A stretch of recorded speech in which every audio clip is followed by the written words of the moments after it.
Hello and welcome to Prompt Engineering for ChatGPT. Now in this section, we're going to take a deep dive into prompt engineering and explain exactly what that is, how we can leverage prompt engineering to get better responses from ChatGPT, and how we can take it to the next level. I'm going to be covering 5 steps to improve your prompts and engineer them in a way that will give you exactly the responses that you're after from ChatGPT.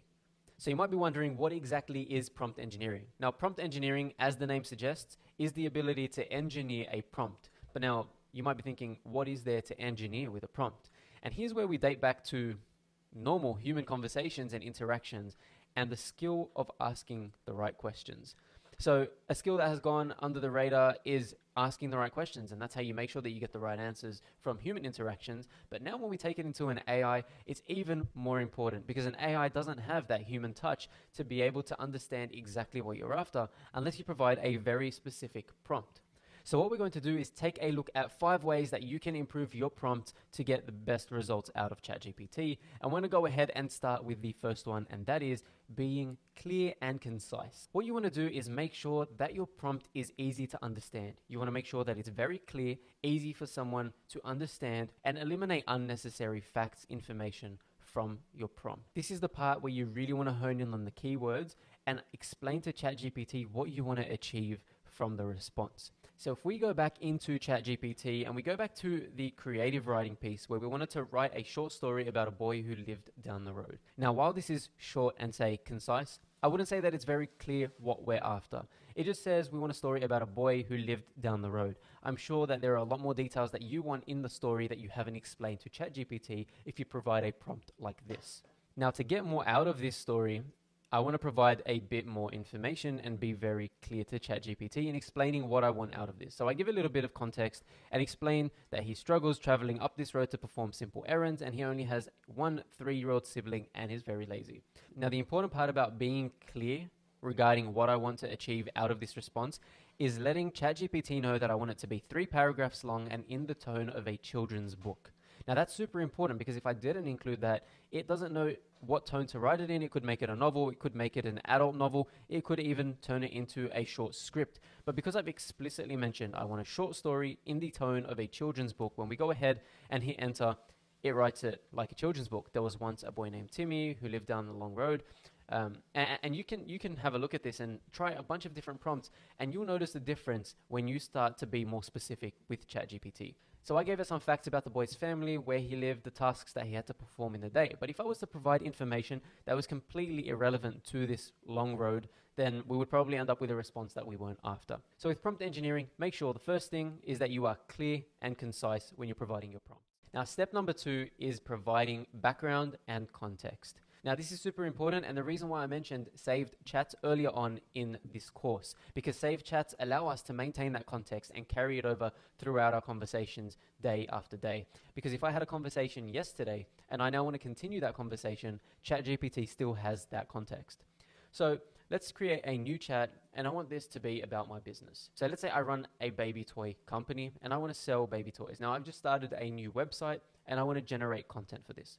Providing background and context is critical. So what I will do is let ChatGPT know exactly what my business is, what my values are, and what I want to achieve. Then from that, I will ask it to generate content. So I've just informed ChatGPT about my company. I told it that I own a baby toy company that sells baby toys online, that I value health and safety of children. I've gone in and explained what I do, also my age. I've given it a bit of information that might help it as if I was talking to a general marketing company. So it's given me a response, obviously, because it is a chat bot, and it's gone through and provided some information about the health and safety. It even goes into the CPSC.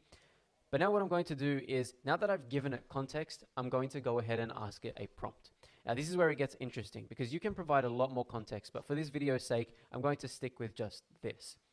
I'm going to say I'm launching a new website, and I want to ask it to provide me with the hero text and a slogan. I also want it to provide me with a bunch of options so that I can pick and choose. So what you'll notice now when just having a look at the hero text is it says, discover the perfect playmates for your little ones. And even in the second one, safe, natural, and fun toys for your growing child. So you'll see that already, or even if you have a look at the fourth one, nurture your child's development with our age-appropriate toys. What you'll notice is it has taken into consideration the context that I've given it, what I value, what my company's motto or slogan, its values are, and taken those into consideration when generating these responses. Now I'm going to go ahead and jump into a new chat, ask it the exact same question and provide no context and see the difference between the responses. So I've said I'm launching a new website, generate the hero text. My company sells baby toys. Simple as that. And now you notice it gives me a bunch of information. Shop the best selection of baby toys on the market, find the perfect toy for your little one, but none of it focuses on the context that I provided, and therefore doesn't align with my company goals, the values, and really not the best response that I'm after. So this is where you can see that context and background information plays a huge role in the responses that you gain from ChatGPT. Alrighty, we're about to go into the third key point of prompt engineering, and that is providing specific keywords. Now, what specific keywords do is point ChatGPT in the right direction. Without these, ChatGPT will provide a response similar to the context situation where we want to make sure that we get the right answer out of this. But these specific keywords are going to point ChatGPT in the right direction, let us know what we want from it, and give us the response, hopefully, that we're after. An example of this that we've seen already in previous videos of this course is actually in the code generation section. So when we were generating the code, we were making sure that we told ChatGPT exactly what framework we were after. Now, an example of this is if I was to generate content for, let's say, Google AdWords. So what I want to do is let ChatGPT know that the content I want is for a Google ad, and let ChatGPT determine what the best content for that platform is. So if I say now I want to generate a Google ad for my company, my values. Now, because I cleared my previous chats, I needed to provide a short bit of context to let it know what it is. But I said I now wanted to generate a Google ad for my company. Here's what's important. I want to let it know exactly what I want. So I said Google ad, but I also now want to tell it to generate the title and descriptions. Generate relevant titles and descriptions. Now here's where ChatGPT gives us exactly what you want. You'll notice that the titles are short in length and also long for the descriptions. Now what I have noticed is sometimes it struggles to get character lengths right, so you may need to tweak some of the responses you get from ChatGPT, especially when you do have a character limit. So I think for Google Ads, the character limit is around 15 characters. I'm pretty sure this goes over, or it may be 30, but you do have a limit. So this does go over. What I can do is copy this, paste it, and say make this less than 30 characters. It does struggle doing this, by the way, so it's not the best in doing so, but it does give us some options so we can be pointed in the right direction. One of the misconceptions with ChatGPT is that it can just answer anything, but I think the real skill here is actually knowing the topic that you want to research, knowing the topic you want to write content about, and really pointing ChatGPT in the right direction. Just making it very broad and letting ChatGPT go wild is probably not going to yield the best responses and give you exactly what you're after. However, using the tips and tricks that we're learning in this course about prompt engineering and being able to point ChatGPT in the right direction, you are going to be an expert at generating prompts and receiving the responses that you're after from ChatGPT in no time. Alrighty, so in this video, we're going to be going through the fourth way that we should be engineering our prompt so that we can get the most out of ChatGPT. So the fourth point of prompt engineering is the way in which you ask your questions. So asking your questions in a certain way. Understanding what the circumstance is, what your desired outcome is, what you would like as a response from ChatGPT, and then being able to tailor your prompt to achieve that is super important. Now, depending on what response you want, you will go for either an abstract or a very concrete and precise prompt. So if I want ChatGPT to be a lot more creative and give me more of an open-ended response, I will be a lot more abstract. So now, as an example, if I was to jump into ChatGPT and put in the prompt, write a short story about the relationship between a person and their dog. Now that's super abstract, and what it's going to do is put together a story just given those two bits of information. But if I want a story to be very specific, I have a plot in mind and I want it to focus around that storyline, what I would do is, like we mentioned in a previous episode, we would actually give ChatGPT a bit of background, some context, and expect it to generate the story around that. So an example of a concrete prompt would be something like this. Describe a day in the life of a golden retriever named Max. Max is a 3-year-old friendly dog who loves going on runs and playing fetch in the park. He lives with his owner, a young woman named Emily, in a small apartment in the city. Now, if I hit enter on this, I can expect ChatGPT to give exactly that.